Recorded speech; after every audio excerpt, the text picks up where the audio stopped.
तौबा करें तो फिर बदल जाएं, फिर तब्दीली आए।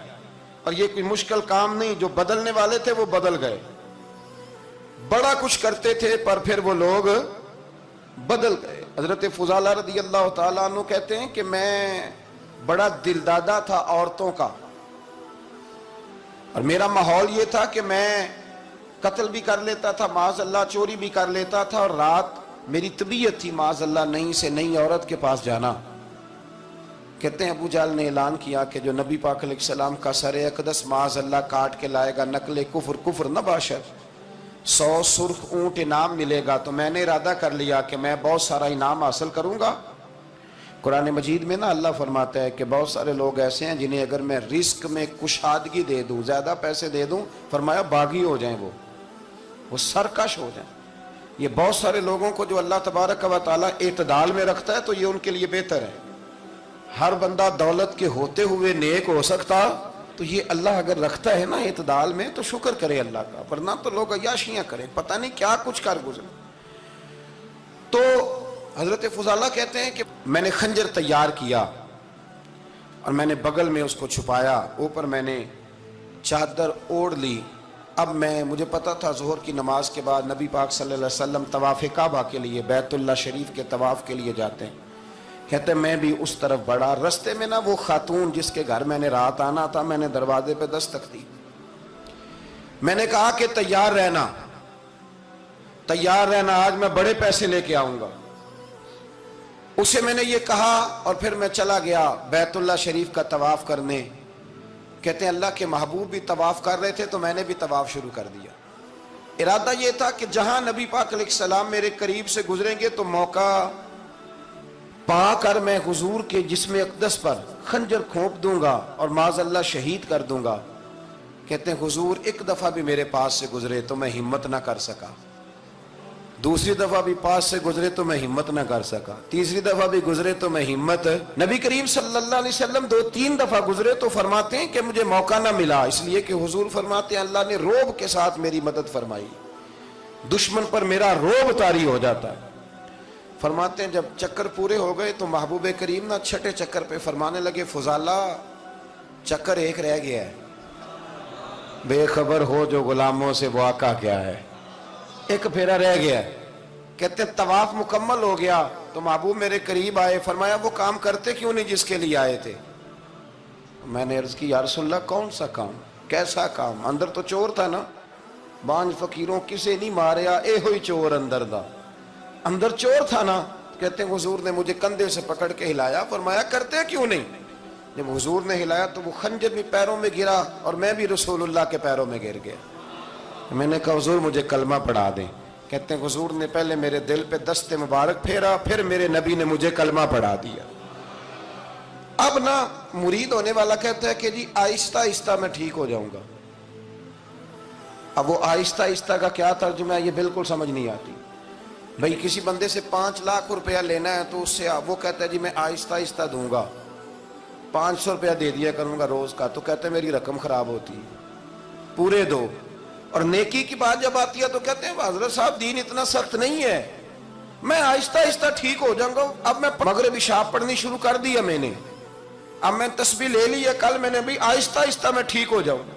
यानी रकम लेनी हो तो वो आहिस्ता आहिस्ता कबूल नहीं है। लेकिन और मकान की रजिस्ट्री अगर करानी हो तो मालिक मकान कहे आहिस्ता आहिस्ता करा लो, कहते हैं पैसे पूरे दिए, सवेरे चल और बयान दे। ये क्या बात हुई। यहां ये जो हमारा माहौल था ना, कर लेंगे हो जाएगा, यकीन करें लोग कब्रों में चले गए हैं पर मस्जिदों में नहीं आए। हर काम से लोग रिटायर हुए पर गुनाहों से रिटायर नहीं हुए।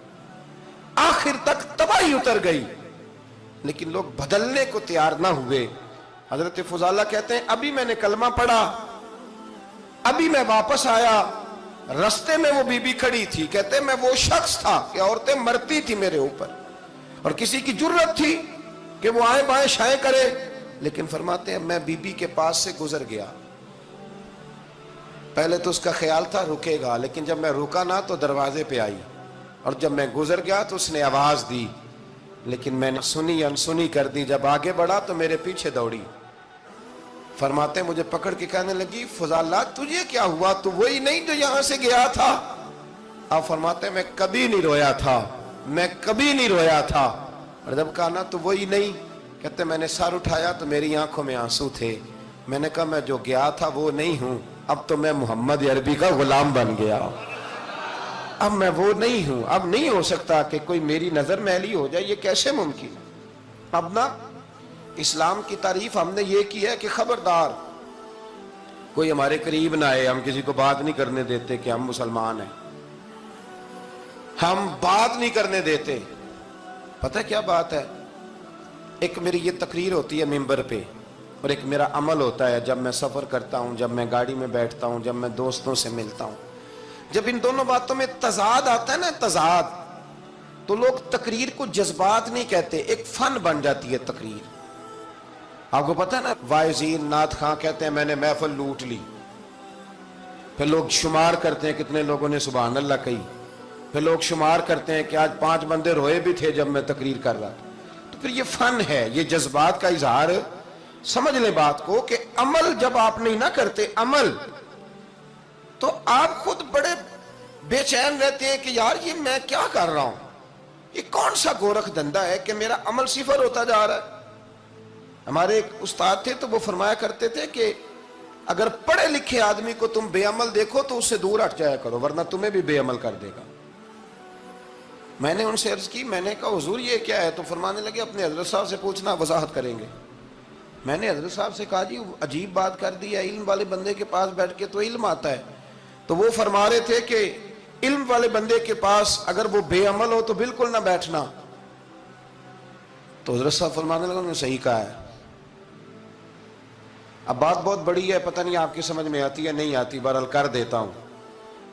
پڑھا لکھا بندہ اگر بے عمل ہو تو اس کے پاس، تو میں نے کہا حضور کیوں؟ فرمانے لگے اس لیے کہ وہ اپنی بے عملی پر بھی دلائل دے گا، وہ بے عملی پر بھی دلیلیں قائم کرے گا کہ یہ وجہ ہے تو اس لیے میں ایسے کر رہا ہوں۔ تو چونکہ وہ بے عمل ہے اور ہے پڑھا لکھا، نبی کریم صلی اللہ علیہ وسلم کے غلام نہ پل بھر میں بدل جاتے تھے۔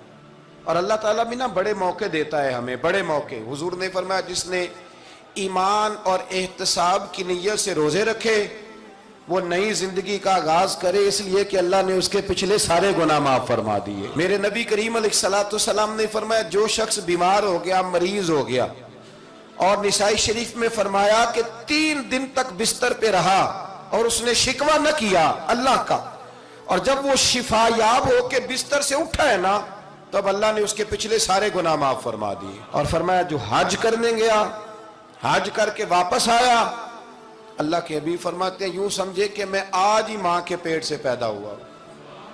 بڑے موقع اللہ نے دیے، بڑے موقع، بڑے سارے موقع عطا فرمائے کہ میں تیرے پچھلے گناہ معاف کر دوں گا، تو بھی تو نئی زندگی کا آغاز کرنا، تو بھی تو شروع کرنا نئے سرے سے، تو بھی تو بدل کے آنا، تو بھی تو اپنے اندر تبدیلی پیدا کرنا۔